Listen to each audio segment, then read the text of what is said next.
بسم الله الرحمن الرحيم. السلام عليكم ورحمة الله وبركاته. dadweynaha xafladda ka soo qayb galay dhammaantood waa soo dhoweynaya xafladdan maanta ah oo ah xusidii halgamayaashii ama geylamayaashii qaranka Somalilan oo fara badnaa dadka maanta xuskooda ka soo qayb galay oo ay ugu mudan tahay 17 Oktoobar aad iyo aad ayaan u soo dhaweynayaa walaalayaal waxa laga sheekeeyay 30 sano ka hor wixii dhacay iyo raggii goobjooga ahaa iyo dhibtii la soo maray iyo dhiigii loo daadiyay sidoo taariikhda u eegnay waxaynu u baahannahay inaan mustaqbalka eegno 30 sano soo socdana xagee baynu higsanayna waxaan ka bilaabaynaa waxaynu higsan karnaa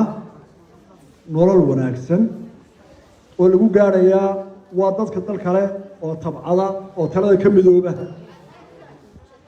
waxaynu ognahay adduunyada dagaallo way soo mareen magaalooyin waa la burburiyey malaayiin baa la iska dilay dagaalkii labaad ee adduunka 20 milyan baa ka dhintay ruushka jarmalkana intaan leg dowladna ka badnayd jabaanka waa la baabi'iyo qumurduriyaa lagu shiday haddana iyagoo 45kii laba qumurduriya lagu tijaabiyo 100 maalin ka wada dhintay magaalo kaliya 60kii waxay ka mid ahaayeen dalalka adduunka dhaqaalaha ugu soo horeeya marka waxay nala gudboon inaanu ku talagalno wixii dhacay ka soo kabashadeeda iyo horumarka mustaqbalkeena inaanu ku dhisno dhiigga shahaadada faraha badan ee taariikhda dheer leh ee dalka soo halgantay waxaanu ka qaadaynaa lixda ayaa aad iyo dagaalka Cabdirashiid lagu dheeraa war Cabdishanaado soo nin carabi kugu jirin oo dhixal lama aasna magaciisa sheeg fariisto عرب على الفلسطين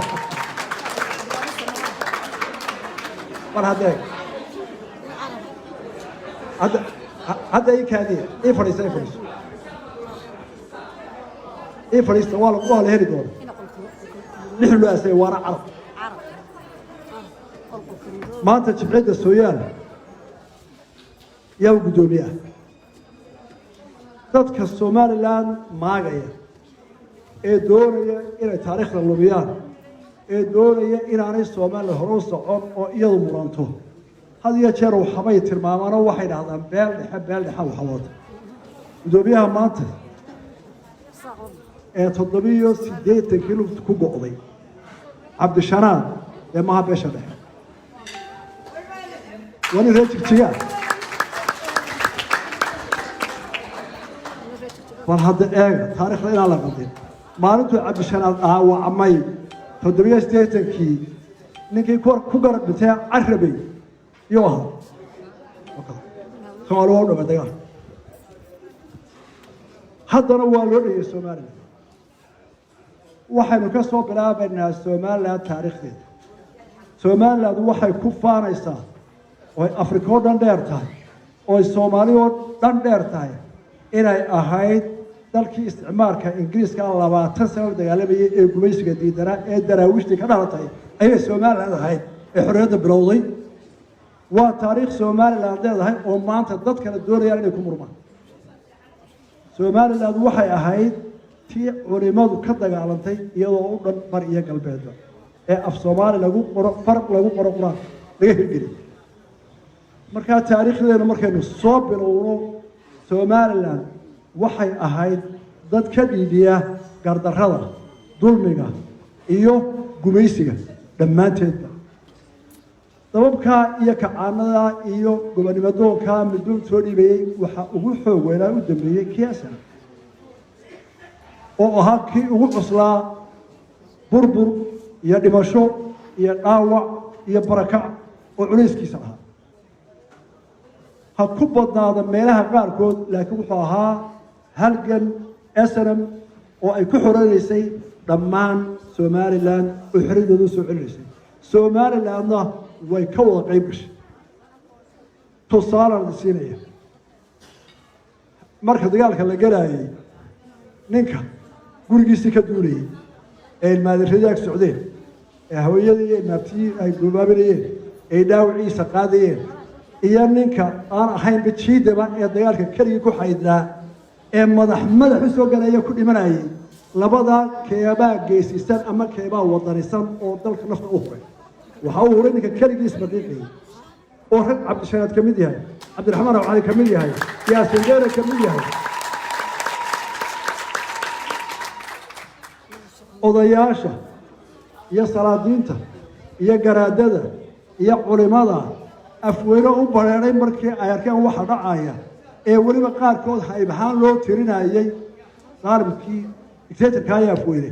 ee maya yidhi ee ka soo kacay ee cid walba ka diiday ee dar ilaahay iyo soomalilaadnimo iyo dulmidiid iyo dunta xariirta ee somaliland ahaa ee ugu tegay ugu yimid snm gurigeedii baliguuda garaad cabdiqani baa ka mid ahaa oo intaas soo maray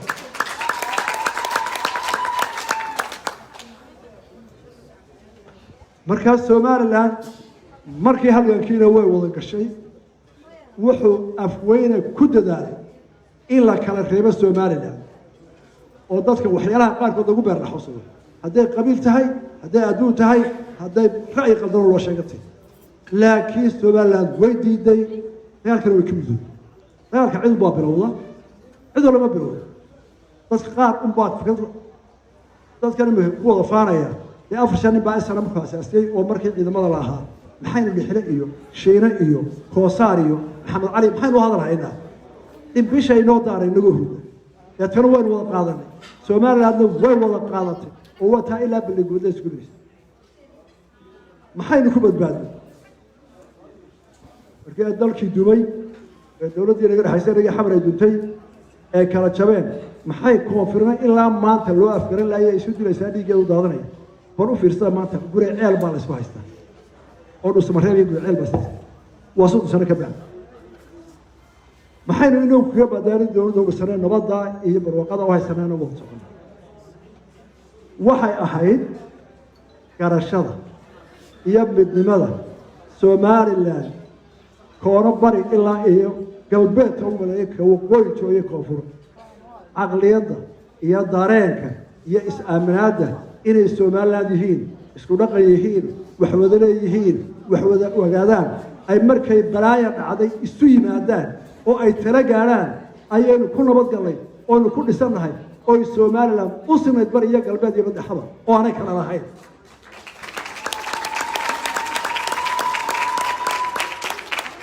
waxaa markhaati ahaa shirarkaa imika raggu sheegayey ee qaar u ka bilaabmeen ee berbere ahaayee kii berbere waa fadhiyey somaliland u dhow cabdiraxmaan axmed cali oo markaa gudoomiyaha sanama loo naxariisto waa fadhiyey garaad cabdiqaadir baa guddoominayay sheekh ibraahim waa fadhiyey sheekh muuse goodaad waa fadhiyey waxaa joogay jaamac maxamed ina cali jawharkaasaa joogay waa loo dhamma waxaa nala kabtamay maalintaa sheekh la yidhaahdo sheekh axmed oo nool oo baran uu jooga waa nimanka asbaray ah sheekh axmed saarax ayaa maalintaa berbera waxaa la yidhahaa wuxuu ka yidhi burcano uu ka yidhi ereygaas ayaa nala kabtamay wuxuu yidhi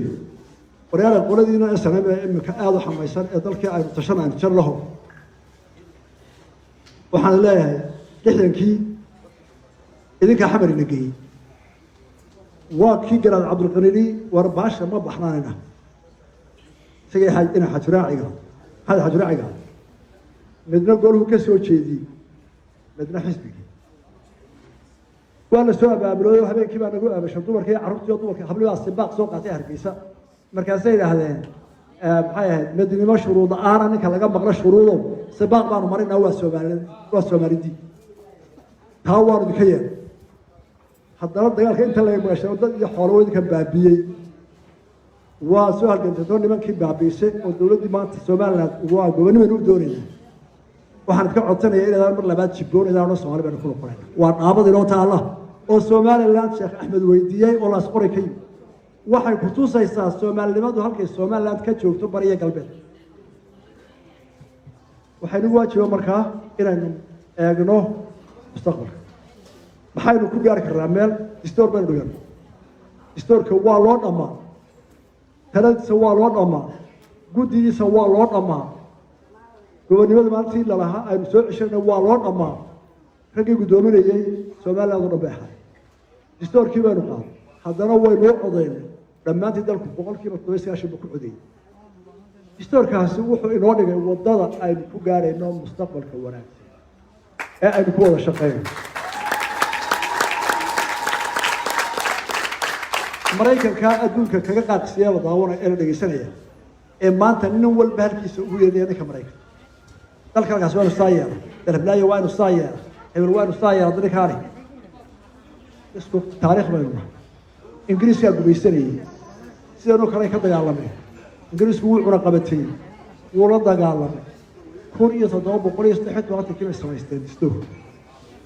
distoorkii wali haystaan waxay bariga ku dhaqmeen iyagoo dhowr iyo 10 mar markaa sayid ahayd oo dhowr iyo ku gaarsiiyeen oo nin waliba distoorka la qaatay ayuu si soo tabaqay Soomaaliland waxay ugu maraysaa inay shuruucda raacdo inay distoorkeeda dhowdo inay qarnimada ixtiraamto inuu midba kale ixtiraamo in ay iyadu ogaato inay dadka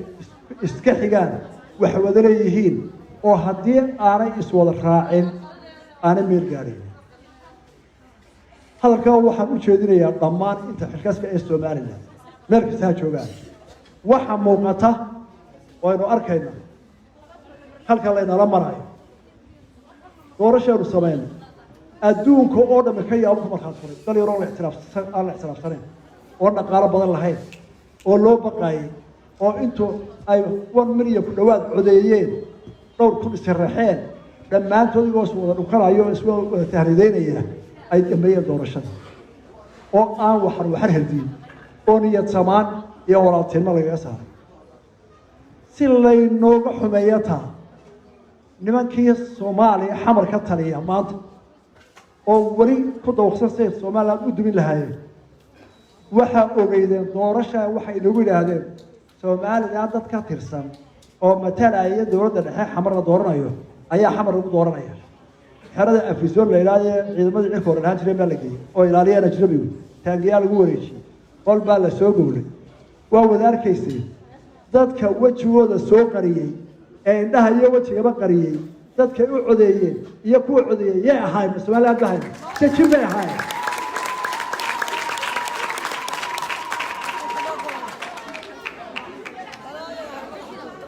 qof kastoo Soomaaliland waxa soo kala markaa ka dhigay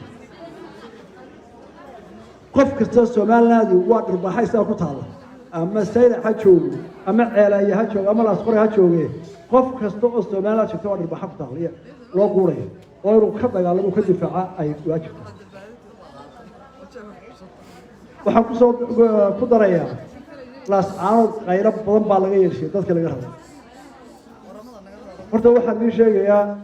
waxaan la hadlayaa anigu la hadli maayo gobolada iyo waxa kala hadleen shirmeen qurba ka haysa qaybta leeyahay ocha oo aad uga hadashay waxaan filayaa waxay ku hadleen in aanu dan u ahayn dadka dhaxay aanay wax u qabanaynin oo aanay dadka kale beeraha ku xirayeen aanay wax u qabanin dadkaas waxay yimaadeen iyagoo cayran iyagoo qaxootiyo baydhabo ka yimid iyo meel ka fog 3 sano ka hor maalin qura goolbi amaysin maalin qura bacmaysin maalin qura kiriin kanaacada iskaga ilaaliyaan maysin 30 kaasana maxay ku darsadeen maxay u qabteen hadday ocha ka naxaysa dad qaxootiya maxay meel u soo waayeen maxay u gargaari waayeen ocha maxay maanta ugu qaybay waa laba wajiilanimada jibcada qurba ka dhaxaysa marka ay doonayso dawladaha lacagta leh ee hantida u badan kuwa carabta ee muslimka in lagu maalo lacag la qaado dad baa qaxay dad wax loo qabanaya in laga sameeyo dadka iyaga aan ka rabnay laas caaro in laga sameeyo lacag lagu dooro وجه يجب عند قرون حسوا كل عيب عالم كانوا يكون خلطيا والله كلا هذا هالضايع أنا ضد كبار الحمية هو مسؤول وين إنها كم ذا سوماليا وحلاه صوت سريع شوقي قف قرى وهي بينما وسومالي قلبت كفرة واللي قد يري سومالي أدمتشو قف قرى وحقدر لو سبيس لو كاسر نو واللي قد المية وهدول يلا قد عاي أما اللي جوها قدامي لما سهراي puntland oo aad durbaanka u tuntay maalin quray 17 canug oo 20 gaarin intay soo qabteen yiraahdeen wadil baan ku xukunay iyaga wax dilayay haddana maanta uu hawaa soo dhaweynaya bacbaasinaya 17 ka ilmo waalidkood baa joogay ma maxkamadda soo ogaabay ahayd yaa maxkamadda ka qiraar ahaa kii soo qabtay kii dacweeyay kii xukumay kii dilay isku mid bay ahaayeen ma garbay heleen qolada Soomaaliya la boodaba sheegtay sanad aan lagu dilin boosaas iyo puntland meel dadka koonfur galbeedka ay ma jirto xamar iyada ka hadli maayo af lagu hadlaabo inoo banaano meel dhiigga bini'aadmiga laga baaxbitirayo in maalmo badan la laayo hadda la ilaawo dhintana aynu wax kala ku doono xamar baa jirto ka hadli maayo kuwa ugu dulmiga badan lagu laayaana waa dadka koonfur galbeedka maxaa ka dhacay baydhaba maadaama aynu dawladda garannahay oo dhaqaale badan lahayn dadkana ay bateen jimcadii qurba ka dhaxaysanaa dayacday oo u sameyn weyday wax taakuleynaysiiso qolada u qayranaysa imika ee joogta baydhabo ka madaxda iyo kuwa xamar ka yaqaan ay dadkoodii gabeen oo dadkoodu hadday nolol ka helayaan oo ammaan ka helayaan iyaga daayacay oo u ooyay imika oo annaga nasaariya eed aanan lahayn arrintii wax ka ay ka dhageysanayaan hadday iyagu dadkooda ammaan iyo meel ku shaqeystaan heleen ma yimaadeen dawladda ku jooga iyaga dayacay oo soo daayay annana waanu qaadi kara weyn miisaankooda nabadgelyo ahaan iyo dhaqaale ahaan waanu qaadi kara weyn maxaanu sameynaa marka in ka badan 30 gaari baa la saaray gaariga tiro go'an baa la saaray dadka uu qaadi karo gaari walba waxa la saaray 10 koosaroo tumira iyo 10 caag kartoon oo biyo ah iyo waliba wixii dawal oo baahan gaari walba oo gadka qaadana waxaanu ka bixinay $1,300 gaari kasta soo gaar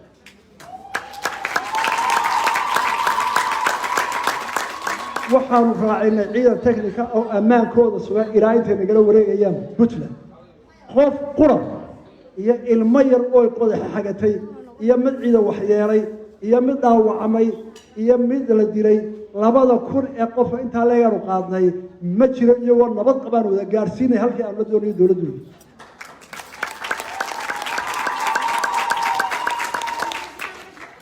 bal waxa oo jaw qayrinayso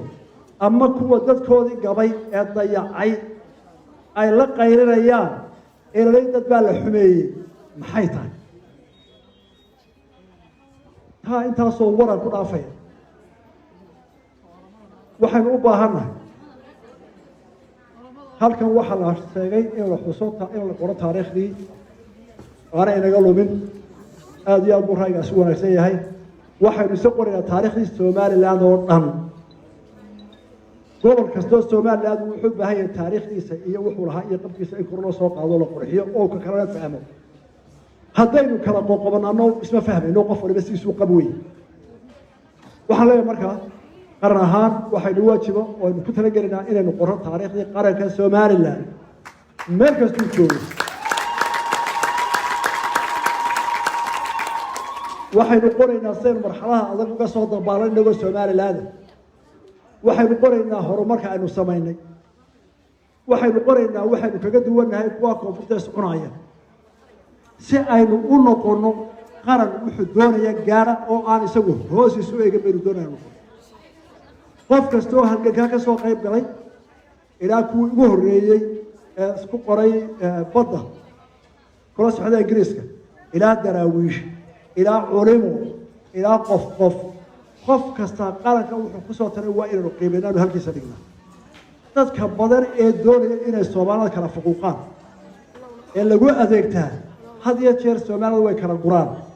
waxay nisbeeyaan inay meelaan goorjareecaho dadka la iska horkeena ay ka qaadaan waxaanu leenahay Soomaaliya waxa ku dhismaysaa inay midowdo inay taariikhdeeda wadaagto inay horumarkeeda wadaagto inay faankeeda wadaagto qofka maanta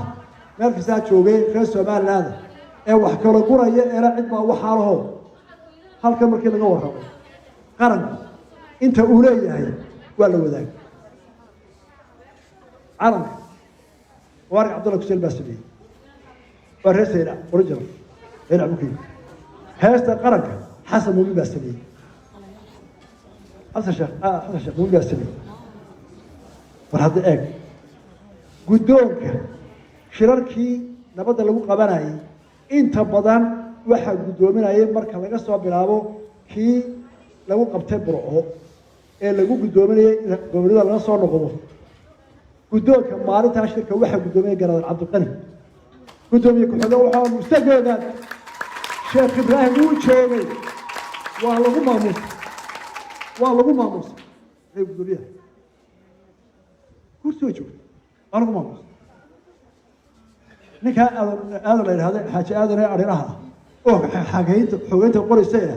ayaa la yiri adigu ah ninkii oo horeeyay akhriyeen isagu marka waxaan leeyahay waxaan doonaynaa dhiiga daatay wixii dumin dhacday wixii ina gaaray in aynu ku dhisno Soomaaliland qurux badan oo sida dawladaha ay ka mid tahay Japan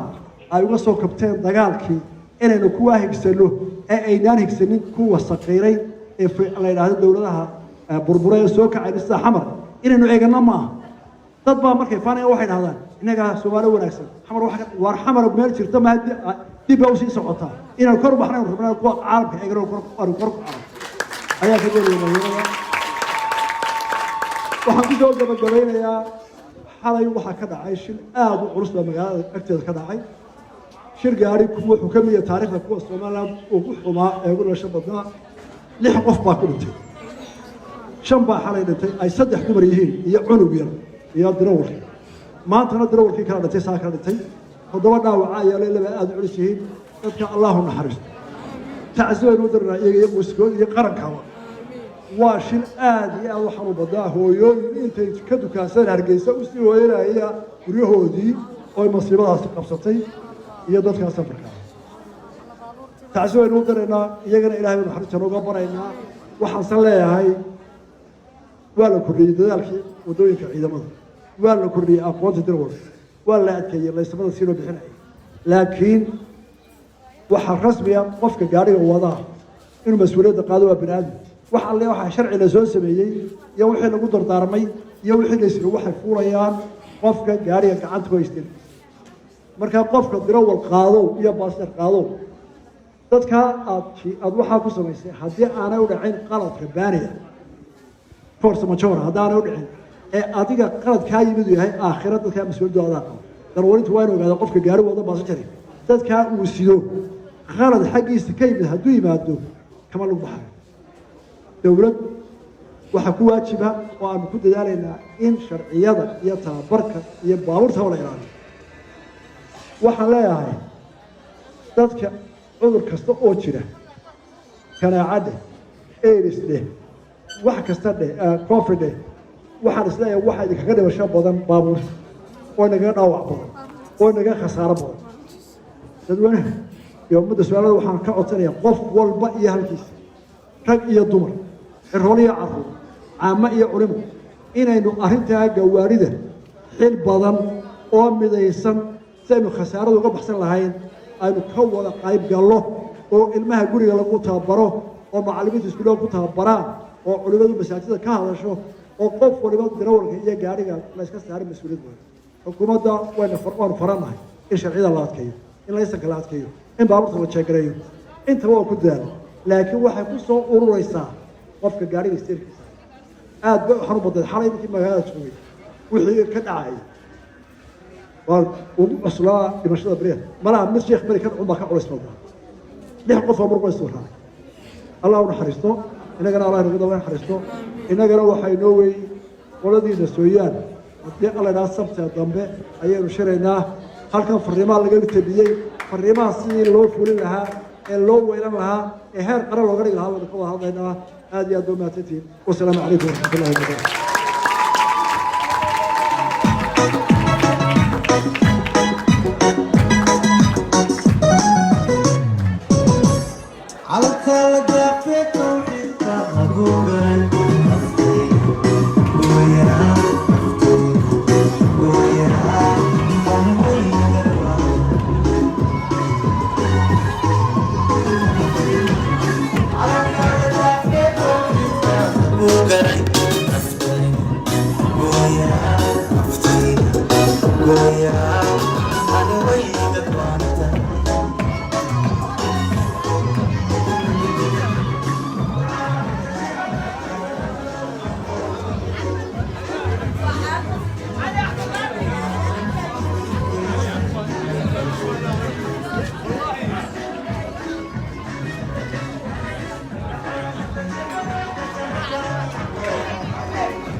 waa hagaag saaxiibayaal madaxweynaha Soomaaliland ayaa haatan ka baxay xuska maalinta mujaahidiinta oo lagu qabtay halkan oo ah Hotel Mansour ee magaalada Hargeysa markaa wuxuu soo qaaday qodobo badan oo ay ka mid ahaayeen dadkii laga barakiciyay ee laga saaray magaalada Laascaanood isagoo sheegay in sida loo dhigayo aanay wax ahayn sidoo kale madaxweynuhu waxa uu soo qaaday shilkii xalay tole ka dhacay duleedka magaalada Hargeysa gaar ahaan dhanka galbeed isagoo oo kaga hadlay qodobo badan oo ay ka mid yihiin sida shilkaas uu dhacay waxyaabaha kale ee uu madaxweynuhu kaga hadlay waxa ka mid ah in sidoo kale uu soo qaaday dad badan oo ku sheegay in siyaasadda Soomaaliya ay aad ugu daldaloolaan isla markaana aanay haba yaraatee Soomaaliland waxba ka khusaynin waxa uu xusay in dadkii laga barakiciyay Laascaanood si wanaagsan loola dhaqmay isla markaana baabuurta lacag badan ay kaga baxday markii ay hadday noqoto xag garaarista iyo hadday noqoto sidii dadkaasi goobo ammaan ah loo geyn lahaa maamulka Puntland ayuu ku tilmaamay inay iska dhigayaan inay u naxariisanayaan laakiin si ay maalin kaliya 17 dhalinyaro ah wada laayeen isagoo ku eedeeyay in haba yaraatee sida wax loo dhigayo aanay ahayn oo isla markaasi si ammaana loogu wareejiyay iyadoo aan haba yaraatee cidna lagu dilin madaxweynuhu sidoo kale waxa uu ka hadlay midnimada waddanka oo uu soo jeediyay in maadaama taariikhda waddanka la wada leeyahay waddanka laga wada shaqeeyo isla markaana si midnimo ah waddanka looga wada shaqeeyo taariikhdeedana la wada leeyahay aad iyo aad baad mahadsantiin